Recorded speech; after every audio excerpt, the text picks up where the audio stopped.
Jordan Henderson, a hard-working, salt-of-the-earth, no-nonsense fellow from working-class Sunderland, where people know all about the hardships of life. He rose through the ranks of Sunderland Football Academy and eventually joined Liverpool Football Club. When things weren't working out for him at Liverpool, he turned down the opportunity to leave and join another club with lower expectations. Instead, he decided to stay and fight for his place in the team and prove his value. He eventually became captain of Liverpool and was instrumental in the club's recent glory, winning every trophy that a professional footballer can win with a football club. True grit, determination, hard-working, committed, dignified. Dignified? Unfortunately, in these modern times, football clubs don't focus entirely on football anymore. They've become infected with the DI virus, diversity, inclusion, equality. Liverpool, like so many other sports teams, jumped aboard the LGBTQAIP2+ bandwagon. Multiply, cosine. LGBTQ2+. Rather than focusing on the fundamentals that unite everybody, i.e. winning, and winning in style with attractive football, Liverpool embraced divisive and destructive identity politics. The club's social media team started posting content that you'd expect from Pink News or Huffington Post.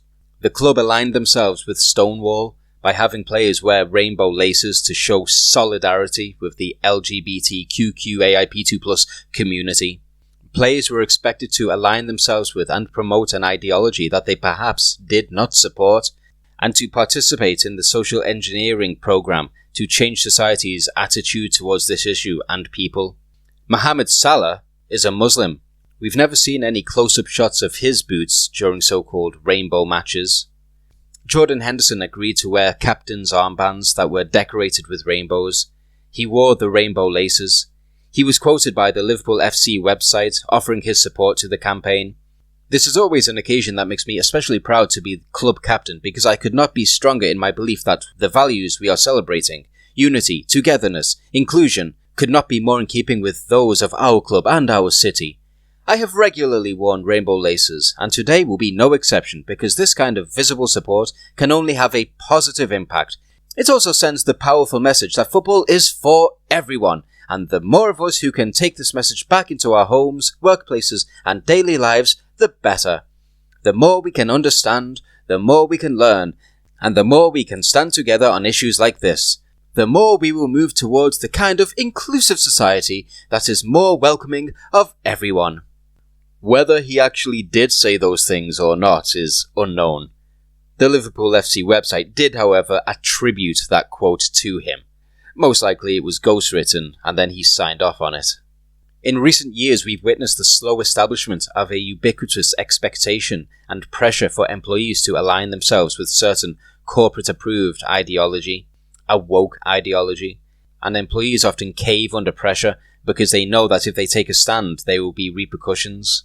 They're pressured to wear rainbow lanyards and add pronouns to their email signatures. Jordan Henderson was used as a puppet to promote an ideology that he did not understand. Ask Jordan Henderson what his thoughts are on places like the Tavistock Centre and the Vanderbilt Medical Centre pumping children with puberty blockers and cross-sex hormone treatment. He'll have no response. Ask Jordan Henderson what his thoughts are on pride events that include men spanking each other with leather whips in full view of children. He'll have no response. Ask Jordan Henderson what a woman is, and he'll have no response. Ask Jordan who John Money is.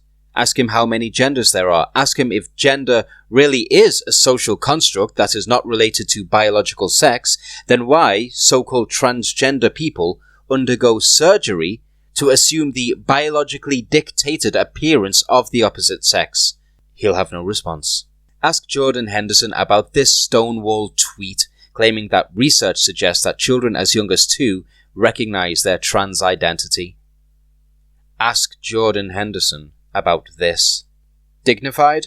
By aligning himself with such degeneracy, it's a hard no. The simple truth is that Jordan Henderson never really believed anything that he said. None of the words that he was quoted as saying were authentic. He was just doing what he was instructed to do. He was virtue signalling and received praise from the naive narcissists who pathetically believed him. They were happy for the captain of Liverpool to repeat their slogans and further their cause. Even fan groups were gushing over it. From Empire of the Cop, Jordan Henderson's inspiring tweet on the Rainbow Laces weekend. Jordan Henderson continued to use his platform for good as he spread the message behind the Rainbow Laces campaign.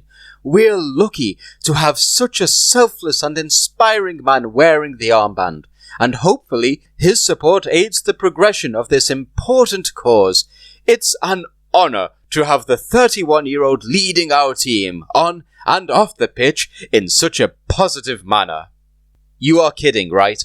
This sounds more like the sort of praise that terrified journalists shower third-world dictators with for fear of being disappeared if they were to write anything even remotely objectionable. The Wi-Fi password community got a nasty shock, however, when news started circulating about Jordan Henderson potentially moving to Saudi Arabia to join a club for a reported £700,000 per week. Their minds couldn't process how Henderson could do such a thing after they embraced him as an ally. Ultimately, Jordan Henderson did agree a move to Saudi Arabia, a country where homosexuality is illegal. On the day that Henderson's transfer was officially announced, Sinead O'Connor died. Sinead received tremendous criticism and abuse when she tore up a picture of the Pope and drew attention to what people within the Catholic Church were doing. She took a genuine stand that required real courage. The mob turned their sights and pitchforks to her. She never backed down. The fact is that in the UK, in the West, it takes no courage whatsoever to declare yourself gay or trans or any other faction of the so-called LGBTQAIP2+ community, or to declare yourself an ally. Corporations, politicians and public figures regularly pander to this group. There's nothing brave about what Jordan Henderson did in wearing those armbands or those laces. He jumped on board the alphabet bandwagon, and when he got a whiff of Saudi money, he jumped ships to the gravy train. The resulting shriekfest was beautiful. Cop Out, the official LGBT+ fan group for Liverpool FC, went into meltdown. Paul Amon, the founder of Cop Out, was given a 2-page spread in the local Liverpool newspaper. We have previously thanked you for your solidarity with LGBT+ people. We cheered you on as a Liverpool player. Your values seemed the perfect fit for our city and for our club. We thought you were an ally, but you've left us feeling hurt and betrayed. You chose to side with our oppressors.